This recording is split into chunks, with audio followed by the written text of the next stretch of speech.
Hello दोस्तों, new year 2023 की आपको और आपके परिवार को बहुत बहुत शुभकामनाएं। वीडियो में हम पावर फाइनेंस और आरईसी दोनों ही कंपनियां डिविडेंड देती है, अच्छा खासा डिविडेंड यील्ड दोनों का है। हम कंपेयर करने वाले हैं, उनके बिजनेस को समझेंगे, उनके जो डिविडेंड को रिलेटेड जो इंपॉर्टेंट डिटेल्स है सबको हम लोग वीडियो में समझेंगे। तो देखिए, बहुत सारे क्वेश्चंस आते हैं, आरईसी या पावर फाइनेंस दोनों में से हमें कौन सा अच्छा लगता है। तो देखिए, दोनों ही एक दूसरे के साथ जुड़े हुए हैं।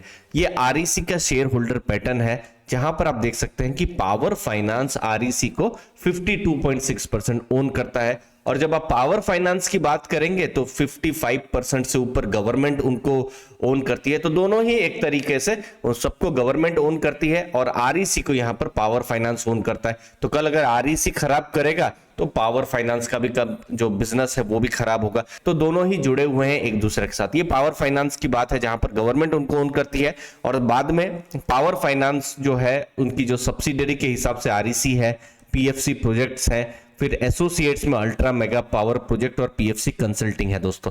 अब ये मैं डिविडेंड के बारे में बताता हूं पावर फाइनेंस का पिछले फाइनेंशियल ईयर, ठीक है, मतलब अप्रैल 2021 से मार्च 2022 ये जो फाइनेंशियल ईयर था उसमें कैसा उन्होंने डिविडेंड दिया था। तो टोटल 12 रुपीस का उन्होंने डिविडेंड डिक्लेयर किया था। और अभी क्योंकि अलग अलग प्राइस होते हैं, तो अभी के प्राइस के हिसाब से जो 141 के आसपास है, तो ये 8.5% की यील्ड है। बट अगेन, आपकी अगर बाइंग प्राइस लेट से 120 रुपए है तो आपकी डिविडेंड यील्ड 10% हो सकती है। तो ये प्राइस टू प्राइस ये वेरी करेगा। तो अभी के प्राइस के हिसाब से कुछ 8.5% की ये डिविडेंड यील्ड बन रही है, ठीक है। अब आरईसी की बात करते हैं, तो आरईसी ने बोनस दिया था, ठीक है। तो बोनस को अगर एडजस्ट कर दूं, क्योंकि उसके बाद प्राइस भी गिरे थे, तो टोटल 11 रुपीज 48 पैसा का उनका जो डिविडेंड है वो बनता है पिछले फाइनेंशियल ईयर का। शेयर प्राइस अगर आप देखेंगे तो 116.6 के आसपास में अभी जब मैं वीडियो बना रहा हूं तब है। आरईसी की अगर आप देखेंगे तो डिविडेंड यील्ड 9.84% बन जा रही है।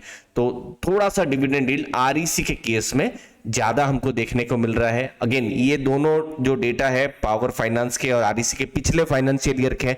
अभी का फाइनेंशियल ईयर मतलब अप्रैल 2022 से अभी तक की क्या सिचुएशन है, इनफैक्ट अभी भी 3 महीने बाकी है, कैसा डिविडेंड आता है वो हमको देखने का रहेगा। तो पावर फाइनेंस की तरफ से 2 डिविडेंड ऑलरेडी आ चुके हैं, क्रेडिट हो चुके हैं, 3 रुपया और 2 रुपया 25 पैसा, मतलब 5 रुपए 25 पैसे का।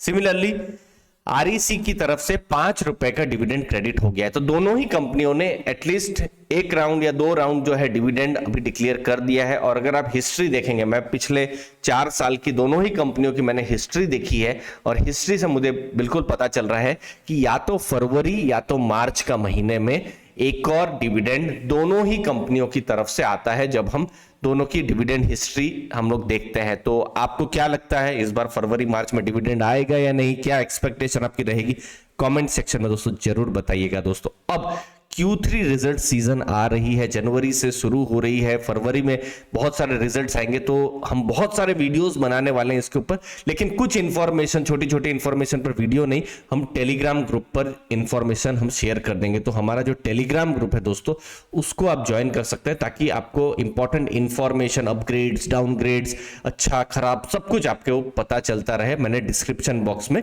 लिंक दी हुई है दोस्तों। अब आरईसी की जब हम बात करते हैं तो बिजनेस कैसा उनका है और किसको वो लोन देते हैं, ये सेम आरईसी और पावर फाइनेंस दोनों का डेटा दिखा रहा हूं।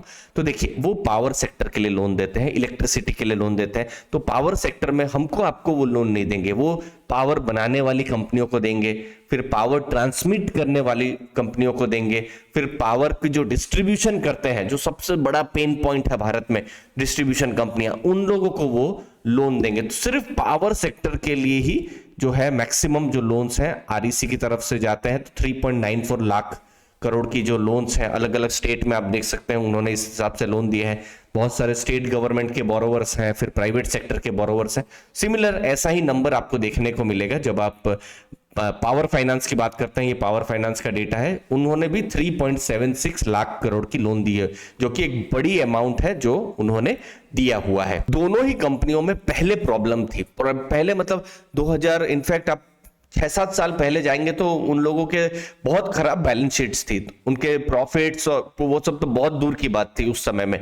क्योंकि पावर सेक्टर की तरफ से बहुत जो भी वो लोन दे रहे थे तो लोन का पैसा वापस नहीं आता है तो क्या होता है किसी भी बैंक के लिए, तो सिमिलरली उनकी बैलेंस शीट खराब हो रही थी, कंपनियां लॉसेस में जा रही थी। तो एनपीए आप देख सकते हैं ये आरईसी के केस में, जैसे ये तो अभी 1.74%, ये तो दिसंबर 2021 तो बहुत रिसेंट है, 2018-19 में देखेंगे तो इससे भी खराब नंबर्स थे। लेकिन अब मतलब historically one of the best 1.24% की अभी जो है एनपीए आप देख सकते हैं, जो कि बहुत कम है पहले के मुकाबले।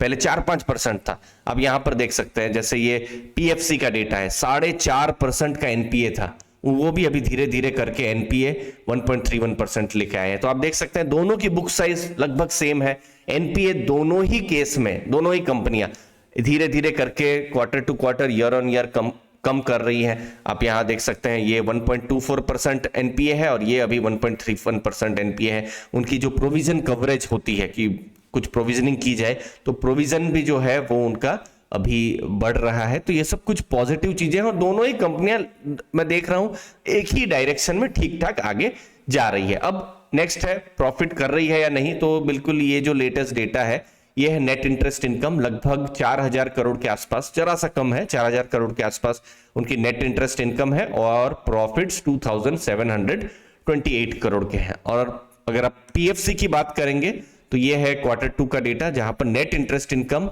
3848 करोड़ की है और 3000 करोड़ के आसपास की उनकी प्रॉफिट्स है। तो दोनों ही कंपनियां प्रॉफिट्स भी कर रही है, जो कि एक और पॉजिटिव आप दोनों में मान सकते हैं। अब नेक्स्ट चीज वैल्यूएशन, क्या दोनों सस्ती है या खराब है, यहां पर भी मुझे बहुत सारे कॉमन चीजें देखने को मिल रही है। देखिए पावर फाइनेंस की इसे बुक वैल्यू कहता है। देखिए आप इसको जस्ट मैं एज ए मंत्र या बोलूं या फिर एक टिप या फिर एक मैं बताऊं कि कभी भी बैंकिंग या फाइनेंस स्टॉक को देखें ना तो पी रेशियो आपके लिए यूजफुल नहीं होता है, आप हमेशा बुक वैल्यू देखिए। इनफैक्ट मेटल कंपनियों में भी आप बुक वैल्यू देखेंगे तो आपको अच्छा रिजल्ट मिलेगा। ठीक है, ये मैं थोड़ा बाहर की अलग से मैं बात कर रहा हूं लर्निंग के लिए, तो यहां पर बुक वैल्यू को आप जरूर देखना। ठीक है, तो पावर फाइनेंस की बुक वैल्यू है 138, तो जब भी शेयर प्राइस जो है लगभग 140 है उसको 238 के साथ डिवाइड करेंगे तो 1 से जो है थोड़ा नीचे वैल्यू आएगा, तो वैल्यूएशन वाइज बिल्कुल नीचे है। सिमिलरली आरईसी की बुक वैल्यू 203 के आसपास में है, तो शेयर प्राइस जो है उसको आप डिवाइड करेंगे बुक वैल्यू के साथ तो फिर आपको अगेन, तो इसीलिए अगर दोनों को देखेंगे तो प्राइस टू बुक वैल्यू दोनों की ही आपको कम देखने को मिलेगी। इसीलिए कभी कभी क्वेश्चन ये भी आ जाता है कि दोनों क्या एक डीप वैल्यू स्टॉक है, क्योंकि बुक वैल्यू के हिसाब से तो ये 1 की भी बुक वैल्यू नहीं है। प्राइवेट सेक्टर क्या उनको एक अच्छा मिलता है वैल्यूएशन, तो उनका 2-3 की बुक वैल्यू भी होती है, लेकिन इनका देखिए 0.4-5-6 के आसपास ही बुक वैल्यू इन लोगों को मिली हुई है। एक डीप वैल्यू स्टॉक है या वैल्यू ट्रैप है, ये पिछले कुछ सालों से डिस्कशन चल रहा है, लेकिन 2023 में अगर नंबर्स अच्छे रहते हैं तो शायद एफआईआई और म्यूचुअल फंड्स के द्वारा भी यहां पर इंटरेस्ट आ सकता है। अभी एक लीडिंग एफआईआई है जैसे जेफरीज के मिस्टर क्रिस वुड है, उन्होंने आरईसी को अपने पोर्टफोलियो में अभी डाला है, 4% का स्टेक लिया है, बट वो तो एक इंस्टेंस है। बट अगर कॉन्सिस्टेंट बाइंग होती रहे तो पॉजिटिव है, लेकिन इसके लिए भी इन दोनों कंपनियों को भी क्या चाहिए कि उनके जो एनपीएस हैं वो कम होते रहे, उनके जो प्रॉफिट्स हैं वो बढ़ते रहे, वो बहुत ही इंपॉर्टेंट यहां पर देखने को मिलेगा। बट यस, वैल्यू के हिसाब से डीप वैल्यू में है, लेकिन वैल्यू ट्रैप भी हो सकता है, क्योंकि 3 साल से डिविडेंड भले ही आ रहा है, लेकिन 3 साल से जो अगर आप मार्केट को देखेंगे तो मार्केट ने बहुत पसंद या फिर क्या मार्केट ने बहुत जो है उत्साह नहीं दिखाया है। क्या 2023 अलग रहेगा, देखते हैं दोस्तों। अब इन द एंड सबसे इंपॉर्टेंट है कि जो पुराने एनपीए के केसेस हैं जो 2016-17 जिसकी वजह से बिजनेस को बहुत इंपैक्ट हुआ था पहले, अब देखिए आपको मैं जैसे जैसे आपने देखा कि लगभग 4 लाख करोड़ की उनकी बुक होती है। अब ये जैसे आरईसी का जैसे आउटस्टैंडिंग लोन बोरोवर से जैसे तमिलनाडु जनरेशन, उनको 37,000 करोड़ से ऊपर लोन दिया है, मतलब उनकी 9.5% की बुक उन्हीं के पास है। तो कल तमिलनाडु जनरेशन थोड़ा सा भी प्रॉब्लम हो जाए तो पूरी कंपनी हिल सकती है। ये चीज आपको हमेशा ध्यान में रखनी है। जैसे यूपी पावर 20,000 करोड़, ये सब कंपनियां स्ट्रांग है, लेकिन होता है ना जैसे कि बैंकिंग में कि आपको कंसंट्रेशन रिस्क रहती है, तो लोन का कंसंट्रेशन थोड़ा ज्यादा रहता है। ये सब स्ट्रांग है, अब जितने भी नाम देख रहे हैं अलग अलग स्टेट में, आपके भी स्टेट के हो सकते हैं, सब स्ट्रांग बोरोवर्स हैं, लेकिन कल कुछ गड़बड़ हो जाए, कल कुछ पॉलिटिकल इंटरवेंशन हो जाए, कल कुछ जो हमको पता नहीं है ऐसी कुछ इवेंट हो जाए तो नेगेटिव हो सकता है। बट फिलहाल अभी हमको ट्रेंड पॉजिटिव ही जाने को देखने को मिल रहा है, जो कि एक पॉजिटिव चीज है। तो एक वही है, मैं बता रहा हूँ, एक बड़ा डिफॉल्ट सब कुछ गड़बड़ कर सकता है, जो अभी तक तो पिछले कुछ सालों से नहीं देखने को मिल रहा है। अब नई चीज क्या हुई है, पावर फाइनेंस अब इंफ्रास्ट्रक्चर और लॉजिस्टिक्स में भी जो है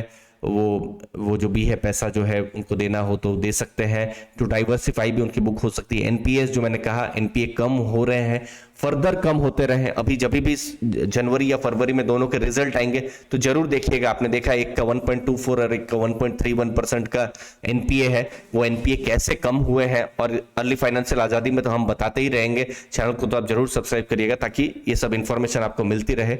बाकी Q3 के रिजल्ट में हम कंसिस्टेंसी देखेंगे और रिजल्ट के बारे में देखेंगे कि ये जो एक सही डायरेक्शन जा रहा है, क्या Q3 में भी वैसा ही जाता है या फिर कुछ एक छोटा मोटा शॉक आता है, वो फिर हमारा देखने का रहेगा। आप अपने व्यूज जरूर बताइएगा पीएफसी और आरईसी के ऊपर। मुझे उम्मीद है आपको वैल्यू मिली होगी। धन्यवाद दोस्तों, थैंक यू।